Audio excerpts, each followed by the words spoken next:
question, Minister, was about our energy buys from Russia. Did they figure in your conversations?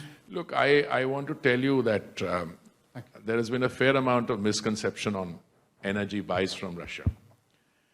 I have said quite frequently, and I said that to my colleague, the External Affairs Minister, that, typically Europe buys in one afternoon what we were buying in a quarter.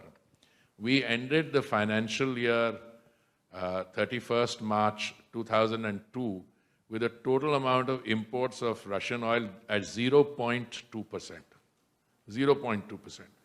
Yes, when 24th February took place, and in the months, if I remember correctly, April, May, June in that quarter, of the first quarter of the next year, imports from Russia were significantly arose as a result of the dislocation in the markets. But subsequently, other suppliers stepped in. And I think in the following months, I think another Middle Eastern supplier was at number 2 situation. I think the Saudis were number 1 suppliers always, and for one quarter, I think the Russians moved up. Then the other Middle East suppliers come. Look, let me make it very clear. India will buy oil from wherever it has to, for the simple reason that this kind of a discussion cannot be taken to the consuming population of India. I mean, just imagine what has happened, the kind of dislocation and chaos you have in some countries. I don't want to list any, but let's say in India's vicinity, where for the love of money, there is no energy. And we have ourselves, in one particular case, extended assistance up to $4 billion, and a lot of that is in energy. So we have a moral duty to supply to our thing.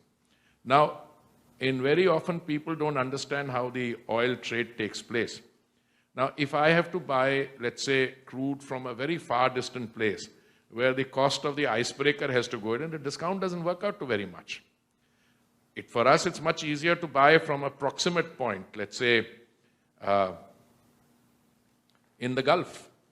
Now, the oil markets will play.